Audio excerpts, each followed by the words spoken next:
Hello, Bob Beardfeld here, preaching and teaching minister of the Spring Hill Christian Church of Earl Oak, Lockney, Georgia, and welcome to another lesson on Survey of the Old Testament. And today we're going to be talking, giving just a brief overview and some general information on the book of Numbers.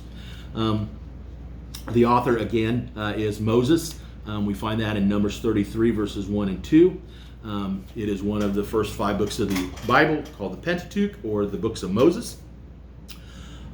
The meaning of Numbers, the title comes from Greek translators, supposedly because of the two censuses that have been taken that are recorded in the book. The Hebrew title is In the Wilderness, and this fits the content of the book a lot better. Key verses, Numbers 14:33, suffering for him and faithfulness. A key word in Numbers is unbelief. Key concept, unbelief or rebellion, and its results are that God will not work through unbelieving people, that all progress stops and others get caught up in the backwash. Order and organization, we see chain of command, and discipline. We see discipline, speaking of Miriam. An example would be chapter 12, verse 14. The date is about 1400 BC, again during the wilderness wandering, and it's covering a period of time, the 40 years in the wilderness. Actually only 38, the journey from Mount Sinai where the law was given to the plains of Moab just before entering the Promised Land.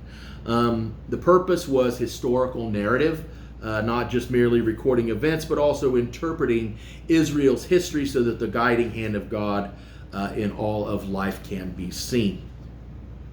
Numbers is a record of man's failure in spite of the obvious power, presence, and promises of God. One of the reasons they had to move so often was for 38 years, an average of 80 to 142 times, or 142 people a day died in the wilderness because of a lack of faith. The wilderness was, just scattered with carcasses, all reminders of the follies of unbelief. They had to have places to bury them.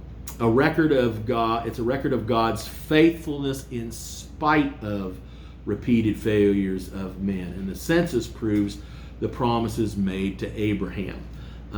It's a book of order and organization. Specific places to be, jobs to be done, people to do them, and a chain of command. As far as its contents, chapters 1 through 10, we have the camp at Mount Sinai, preparations for the trip to Canaan. Chapters 11 through 21, the journey from Mount Sinai to the plains of Moab. And chapters 22 through 36, the encampment in the plains of Moab, preparation for entering Canaan. People to remember in Numbers are Moses, who was a great leader, and he sinned. Aaron, who was a high priest, he sinned. The rod budded. Miriam was leprous, sons of Levi, Gershon, Merari, and Kohath. Korah, Dathan, and Abiram, or rebellion. Balaam, a magician, the donkey spoke. Balak, the king of Moab, Joshua and Caleb, 2 men of faith who'd lived to enter the Promised Land because of their faith. Lessons that we can learn from the book of Numbers is seriousness of doing things God's way, that God has the answer for all problems. God doesn't tolerate grumblers nor arrogance. He does forgive those unpremeditated sinners. Even great men make mistakes, Moses and Aaron and Miriam. It talks about the dangers of unbelief. God sometimes works through unbelievers. If God wants it done, do it, regardless how others look at it. For example, Phineas. All people are the same before God. God provides physical needs for his people. Manna. Shoes were never worn out. 3 million sustained for 40 years in the wilderness. Shows the need for discipline even when a sinner is sorry. Parents with kids, with church members, talks about that, refers to that. Leadership problems. The people complained. The administrative duties were too numerous. There was jealousy from family and other leaders. There was unfaithfulness of appointed workers.